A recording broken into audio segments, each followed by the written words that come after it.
Good morning, Abraham. Can we prepare our next life now while we're still in this one? You are, and you are doing it collectively and globally. We hear what you're getting at. We hear it from so many.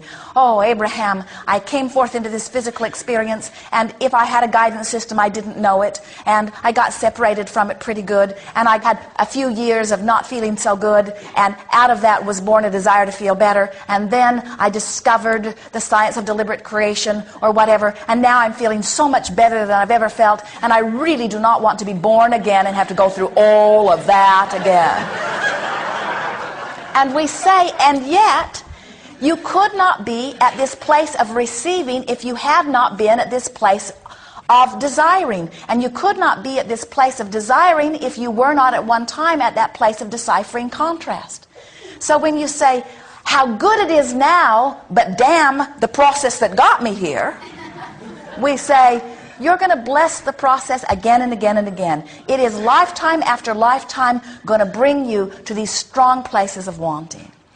What you can do is teach your children about their well-being and encourage them to teach their children about well-being, so that as you continue to come forth into this physical experience, there are greater and greater platforms of well-being.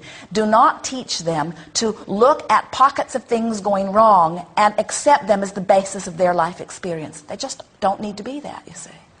Yes. This brings me to another question, which is, in Buddhism, for example, they talk about choosing to come back or not. Is this possible? At some point they said you can make the decision to remain in a non-physical. Well, here is the thing that is a little confusing about that. It's hard for you in your physical form to see the non-physical as it really is. As you look around the room and you see very distinctive clumps of people. In fact, there's a chair provided for each clump.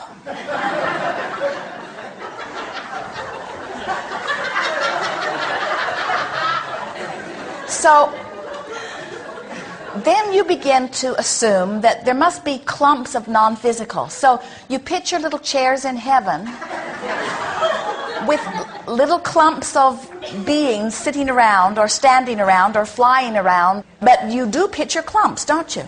You picture clumps of beings. And so then the question is, well, is the clump coming forth or is the clump not coming forth? And we say, the clump never came forth.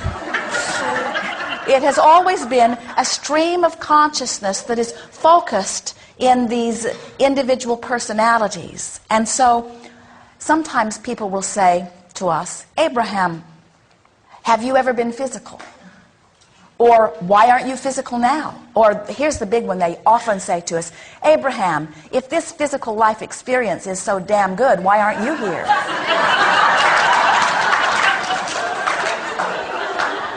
Why aren't you here experiencing the contrast of this time and place? And we say, remember that source energy is always here. In other words, we are more here than you are here. In fact, what this whole gathering is about you getting so in alignment with that which we are that you then know that we are here. The only reason that you ever think that your inner being or that source energy or whatever you're wanting to call it isn't here is because you're focused so tenaciously on things that are so vibrationally different than that which we are that you've got your awareness of us pinched off. But even if your awareness of us is pinched off, we are still here. In other words, we could not be more here. You can't get here any more than source energy is here, you see. But when you say, well, I want the whole clump that is source energy to come here, we say, does the word source mean anything to you?